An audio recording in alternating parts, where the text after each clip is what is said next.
Cricket ஃபேன்ஸுக்கு வணக்கம். So RCB இந்த டோர்னமெண்ட்டை ஜெயிக்க ஒரு 7 மேட்சஸ் இருக்கு. ஸோ ஜெயிக்கன்னு சொல்றதை விட குவாலிஃபை ஆகிறதுக்கு 7 மேட்சஸ் அப்படிங்கிறது இருக்கு.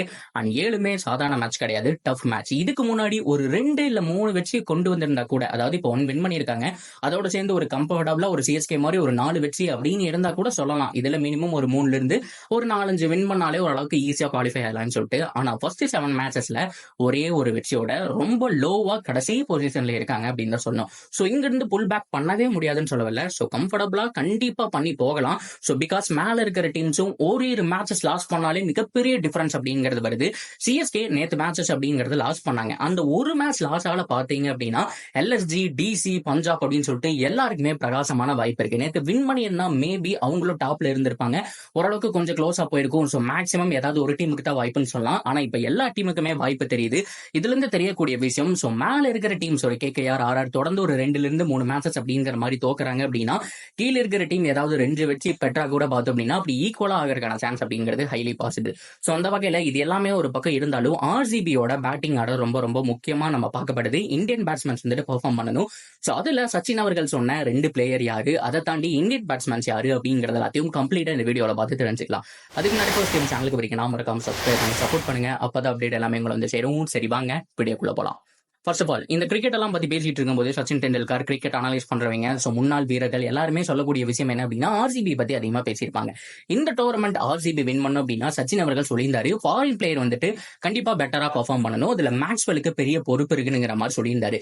இப்ப மேக்ஸ்வெல் இல்ல அப்படிங்கிற பட்சத்துல அவருக்கு பதிலா உள்ள வந்திருக்கிறது வில் ஜாக்ஸ். ஸோ என்னதான் வில் ஜாக்ஸ் எல்லாம் இருந்திருந்தாலும் இந்த ஒரு டீமை மேல கொண்டு போறதுக்கு கேமரூன் கிரீனால தான் முடியும் அப்படிங்கிற மாதிரி சச்சின் டெண்டுல்கர் அவர்கள் சொல்லியிருக்காங்க. ஸோ கேமரூன் கிரீனை பொறுத்த வரைக்கும் மும்பை இந்தியன்ஸ்ல பார்த்திருக்காரு அவரு. ஸோ ஆல்ரெடி எக்ஸ்ட்ரானரி டேலண்ட் இருக்கிற பையன், ஆனா பெர்ஃபெக்ட்டா யூஸ் பண்ணணும் அப்படிங்கிற மாதிரி சொல்லியிருக்காங்க. நான் பெர்ஃபெக்ட்டா யூஸ் பண்றதுனா எப்படி அப்படின்னு கேட்டீங்கன்னா, நான் இந்த சீசன் ஸ்டார்ட் பண்றதுக்கு முன்னாடியே சொல்லியிருந்தேன், கேமரூன் கிரீன் ஆக்சுவலா ஓப்பனிங் பேட்ஸ்மேன், கொஞ்சம் ஃப்ரீ ஃப்ளோயிங்கா ஆடக்கூடிய பேட்ஸ்மேன். அவரு மிடில் ஆர்டர்லயோ பினிஷிங் ரோல்லயோ போட்டா ஸோ கண்டிப்பா 100% ஃபிட் ஆக மாட்டாரு அப்படிங்கிற மாதிரி சொல்லியிருந்தேன். ஓரிரு மேட்சஸ் நல்லா ஆடி நீங்க பார்க்க முடியும். இதுவே ஆஸ்திரேலியால ஓப்பனிங் இறங்கி கம்ஃபர்டபுளா வந்து கலக்கி போட்டிருக்காரு அப்படின்னு தான் சொன்னோம். ஸோ பவர் பிளே வேற கிடைக்குதுங்க. 6 மேட்சஸ்ல கண்டிப்பா ஒரு மேக்கப் பண்ணி ஓரளவுக்கு புஷ் பண்ணிட்டு ஸோ அதுக்கப்புறம் தட்டி கூட ஆடி அவருடைய ஸ்ட்ரைக் ரேட்டை இம்ப்ரூவ் பண்ணி டீமுக்கு நல்ல ஸ்கோர் தரக்கான வாய்ப்பு இருக்கு. ஆனா ஆர்சிபியை பொறுத்த வரைக்கும் Virat and Faf du Plessis இணைப்பிரியா ஜோடிகள்னு சொல்லணும். இவங்க 2 பேரை பிரிக்கவே முடியாது. அப்படி பார்க்கும்போது அவங்க டீம்ல இருக்கக்கூடிய 90% எல்லாருமே ஓப்பனிங் பேட்ஸ்மேன் தான். Cameron Green, Will Jacks, Lomror, அது மட்டும் இல்லாம அனுஜ் ராவத், இவங்க எல்லாமே ஓப்பனிங் பண்ணவங்க தான். ஸோ அவங்களால கம்ஃபர்டபுளா அதை பண்ணவும் முடியும். பட் இருந்தாலும் இவங்க எல்லாம் மிடில் ஆர்டரா மாத்தி வச்சிருக்காங்க. ஆக்சுவலா இதுதான் மிகப்பெரிய ஆர்சிபியில் இருக்கக்கூடிய பிரச்சனையே கூட. எப்பவுமே ஒரு மிடில் ஆர்டர் பேட்ஸ்மேனை நீங்க ஓபனரா ப்ரோமோட் பண்றபோது ஒரு அளவுக்கு ஃப்ரீ ஃப்ளோயிங்கா ஆடுவாங்க. ஆனா ஓப்பனிங் பேட்ஸ்மேனை நீங்க மிடில் ஆர்டர்ல போடும்போது அவங்களுடைய சக்சஸ் ரேட் ரொம்ப ரொம்ப ரொம்ப ரொம்ப போரா இருந்திருக்கு. தேவ்தத் படிக்கல்னு ஒருத்தர் இருந்தாரு, அவரும் அப்படித்தான் ஆனாரு. சோ இன்னும் நிறைய பேரை எடுத்துக்காட்டுக்கு சொல்லிட்டு போயிட்டே இருக்கலாம். வெங்கடேஷ் ஐயர் அப்படின்னு சொல்லிட்டு ஏகப்பட்ட பிளேயர்ஸ் இருக்காங்க. இவங்க எல்லாருமே ஓபனரா இருந்தவங்க தான். ஆனா மிடில்ல பெர்ஃபார்மே பண்ணலன்னு சொல்ல வரல, அவ்வளோ ஒரு ரொம்ப ரொம்ப முக்கியமான அந்த ஸ்ட்ரைக் ரேட் ப்ராப்ளம் அப்படிங்கிறது வருது. சோ இப்போ ஆடுறதா நம்ம ரொட்டேட் பண்றதாங்கிற பிரச்சனை வரும். சோ இதே தான் ஆர்சிபி வந்துட்டு ஃபோக்கஸ் பண்றதுல மிஸ்டேக் பண்றாங்கன்னு சொன்னோம். சோ சேம் சச்சின் டெண்டுல்கர் என்ன சொல்லியிருக்காரு அப்படின்னா, சோ கேமரூன் கிரீனை அவங்க ஓபனரா ப்ரோமோட் பண்ணியிருக்கணும் அப்படிங்கிற ஒரு ஸ்டேட்மெண்ட்டை முன் வச்சிருக்காரு. சோ இதைத்தான் எல்லாருமே பேசிட்டு இருக்காங்க. கரெக்ட் தான். பட் இருந்தாலும் விராட் கோலியும் 1 டவுன்ல வரணும். சோ அதுதான் வந்துட்டு ரொம்ப முக்கியமான ஒரு விஷயம். சோ பழைய விராட் கோலி இல்ல அப்படிங்கறதா நம்ம இங்க பார்க்கக்கூடிய இன்னொரு விஷயமாவும் இருக்கு. சோ விராட் கோலி பொறுத்த வரைக்கும் ஸ்ட்ரைக் ரேட் ப்ராப்ளம் இருக்குன்னு சொல்லிட்டு இருந்தாங்க. இந்த சீசன் நல்லாவே இம்ப்ரூவ் பண்ணிருக்காரு. ஸ்ட்ரைக் ரேட்லாம் பிரச்சனை இல்லைங்கிற மாதிரி செமையா ஆடுறாரு ஓபனிங் பொசிஷன்ல. பட் இருந்தாலும் விராட் கோலி அவருடைய ஃபேவரட் பொசிஷனான 1 டவுன்ல தான் வரணும். சோ கேமரூன் கிரீனை ஓபனரா ப்ரோமோட் பண்ணணும்ங்கிற மாதிரி தான் சொல்லிட்டு இருக்காங்க. இந்த சீசனுடைய முதல் 7 மேட்சஸ் அப்படிங்கிறது நடக்கல. மேபி இந்த ஒரு 7 மேட்சஸ் அப்படிங்கறத பண்றதுக்கான சான்ஸ் இருக்கு.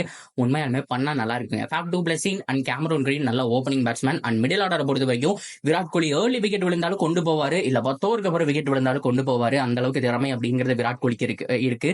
சோ அது மட்டும் இல்லாம அவர் தான் எக்ஸ்பீரியன்ஸான பிளேயரா இந்த ஒரு லெவன்ல தெரியுறாருன்னு சொல்லணும் ஃபேப் டு பிளஸிக்கு அப்புறம். சோ அதுக்கப்புறம் வந்துட்டு நீங்க ரஜத் பட்டிதாரை ப்ரோமோட் பண்ணலாம், அனுஜ் ராவத்தை ப்ரோமோட் பண்ணலாம். இதை தாண்டி நிறைய பேர் சொல்லக்கூடிய விஷயம், நானும் அதை எக்ஸ்பெக்ட் பண்ணிட்டு தான் இருக்கேன். அதாவது லோம்ரோர் நல்ல ஒரு டச்சில் இருக்காருங்க.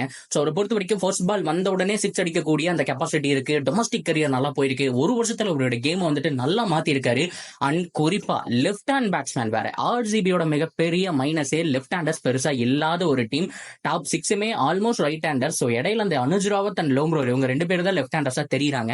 சோ அப்படி பார்க்கும்போது சோ கண்டிப்பா இந்த லெஃப்ட் ரைட் காம்பினேஷன் அப்படிங்கறத நம்ம கொண்டு வந்தே ஆகணும். சோ மிடில் ஒரு லெஃப்ட் ஹேண்டரை போடணும் அப்படின்னா லூம்ரோ ஒரு நல்ல டச்சில் இருக்கும்போது அவர் ஏன் இம்பாக்ட் பிளேயரா நீங்க யூஸ் பண்ணி வின் பண்றீங்க? அதாவது இம்பாக்ட் பிளேயராவே யூஸ் பண்ணாலும் ஒரு சீக்கிரம் கொண்டு வாங்க. 6 விக்கெட் 7 விக்கெட் போனதுக்கு அப்புறம் அவர் என்ன பிரயோஜனம்? டிகேக்கு முன்னாடியே ப்ரொமோட் பண்ணுங்கிற மாதிரி தான் சொல்லிட்டு இருக்காங்க. ஸோ லெஃப்ட் ஹேண்டர் வேற, ஸோ கண்டிப்பா ரொட்டேட் பண்றதுக்கும் வசதியா இருக்கும். ஸோ இந்த ஒரு மாற்றத்தையும் ஆர்சிபி பண்ணி ஆகணும். ஸோ இதையும் பார்த்தோம் அப்படின்னா வலியுறுத்திட்டு இருக்காங்க முன்னாள் வீரர்கள். ஸோ இதை தாண்டி நம்ம சொன்ன மாதிரி ரஜத் பட்டிதார் ஒரு நல்ல ஃபார்முக்கு வரணும். ரொம்ப ரொம்ப முக்கியங்க. கீ பிளேயர் 7 மேட்ச் எதுவுமே பண்ணல. அவரை நம்பிதான் இருந்தாங்க, பெருசா எதுவும் பண்ணல. ஆனா அடுத்த 7 மேட்சஸ் பண்ணி ஆகணும். நான் பட்டிதாரை பத்தி நான் செப்பரேட்டா ஒரு வீடியோ போடுறேன். ஸோ இதை தாண்டி டிகே பொறுத்த வரைக்கும் டச்சே பண்ண வேணாம். அவரை பொறுத்த வரைக்கும் அப்படியே ஃப்ரீ ஃப்ளோயிங்கா போயிட்டு இருப்பாரு. இதுக்கு நடுவுல ஒரு இடம் இருக்கு இல்லையா, அதாவது இந்த 4th பொசிஷன் 5th பொசிஷனுக்கு நடுவில் ஒரு இடம் இருக்கு. அந்த இடத்துல தான் வில்லியம் ஜாக்ஸ் இவரை நம்ம போட்டி ஆகணும். ஸோ இவரை பொறுத்த வரைக்கும் நல்லா ஆடக்கூடிய ஒரு பேட்ஸ்மேன் அப்படிங்கிறது நமக்கு தெரியும். ஸோ 1 டவுன்லேயே யூஸ் பண்ணலாம், 5th டவுன்லேயும் பார்த்தோம் அப்படின்னா யூஸ் பண்ணலாம். தேவைக்கு தகுந்த மாதிரியா யூஸ் பண்ணிக்கலாம்னு சொன்னோம். 1 டவுன்ல விராட் கோலி தான் வராரு. பட் இருந்தாலும் ஒரு 10 ஓவர் 12 ஓவர் தாக்கு பிடிச்சிட்டாங்க அப்படின்னா ஆக்சுவேட் பண்ணும்போது தாராளமா இவரை தூக்கி கூட மேல போடலாங்க. போய் அடிடா, ஃப்ரீ ஃப்ளோயிங்கா சுத்துடா அப்படிங்கிற மாதிரி போடலாம். ஸோ அது மட்டும் இல்லாம ரஜத் பட்டிதாரோட இடத்துலையும் கொண்டு வரலாம். ஸோ இந்த மாதிரியான ரோல் வில் ஜாக்ஸுக்கு கொடுக்கணும். ஸோ இது எல்லாமே ஆர்சிபி பக்காவா பண்ணிட்டாங்க அப்படின்னா இந்த 7 மேட்சஸ் அப்படிங்கிறத ஈஸியா வின் பண்ணலாம். ஸோ கண்டிப்பா 11ல பேட்டிங் ஆர்டர்ல மிகப்பெரிய மாற்றத்தை கொண்டு வந்தே ஆகணும். ஸோ ஆர்சிபிக்கு மிகப்பெரிய லெவல்ல ஹெல்ப் பண்ணுங்க. ஆனா இதை தாண்டி ஓப்பனிங் பேரை மாத்துவாங்களாங்கிறது ஒரு டவுட் தான். ஸோ பட் இருந்தாலும் எதிர்பார்க்கிறோம். கேமரூன் கிரீன் மிடில் பண்ண மாட்டேறாரு. பிகாஸ் அவர் மேலே குறை சொல்ல முடியாது. அவரை பொறுத்த வரைக்கும் கொஞ்சம் ஃப்ரீ ஃப்ளோயிங்கா ஆடணும். ஸோ அவருக்கு அந்த டைம் இல்லை அப்படிங்கிற பட்சத்தில் டைம் கொடுக்கணும், ஃப்ரீ ஃப்ளோயிங் கொடுக்கணும். ஸோ இதைத்தான் சிஎஸ்கே பண்ணிட்டு இருக்காங்க. அஜன்கே ரஹானே ஒரு விஷயம் ஸ்டேட்மெண்ட் சொல்லியிருக்காரு. அதாவது எனக்கு இந்த 1 டவுன்ல கொஞ்சம் கஷ்டமா இருக்கு, நான் பவர் பிளே மேக்ஸிமைஸ் பண்ணிக்கிட்டுமா அப்படின்னு கேட்டப்போ தாராளமா பண்ணிக்கப்பா அப்படிங்கிற மாதிரி. ருத்துராஜ் இப்போ 1 டவுன்ல வராரு. அஜன்கே ரஹானே பார்த்தோம் அப்படின்னா ஓப்பனிங் இறங்குறாரு. போன மேட்ச்ல பார்த்துருப்போம் ஒரு 36 ரன்ஸ் ஆசமா அடிச்சு கொடுத்தாரு. ஸோ அந்த மாதிரி கொஞ்சம் ஃப்ரீ ஃப்ளோயிங்கா வேணும் அப்படிங்கிற மாதிரி கேட்டா சிஎஸ்கே மேனேஜ்மெண்ட் அந்த உரிமையை தராங்க. ஆனா ஆர்சிபி என்ன பண்றாங்க அப்படிங்கிற தெரியல. அந்த ஒரு உரிமையை கொடுக்கணும். ஸோ கண்டிப்பா கேமரூன் கிரீன் டச்சில் இல்லை, நான் பண்ணணும் அப்படின்னு ஆசைப்பட்டாரு அப்படின்னா அந்த ஓப்பனிங் பொசிஷன் கொடுத்துட்டு விராட் தாராளமா 1 டவுன்ல வரலாம். ஸோ அது எந்த விதமான தப்பும் இல்லை. ஸோ நீங்க என்ன நினைக்கிறீங்க? கேமரூன் கிரீன் நம்ம சச்சின் டெண்டுல்கர் சொன்ன மாதிரி கீ பிளேயரா தான் இருப்பாரு. ஆனா அவருக்கான ஃப்ரீடம் கொடுக்கணுமா, இல்ல அவர் மிடில் ஆடணுமா, இல்ல ஓப்பனிங் ஆனா நல்லா இருக்குன்னு யோசிக்கிறீங்களா அப்படிங்கிறதையும் தாராளமா கமெண்ட் செக்ஷன்ல சொல்லுங்க. அண்ட் தொடர்ந்து அப்டேட்டுக்கு நம்ம சேனலோட இணைஞ்சிருங்க. மறக்காம சப்ஸ்கிரைப் பண்ணி சப்போர்ட் பண்ணுங்க.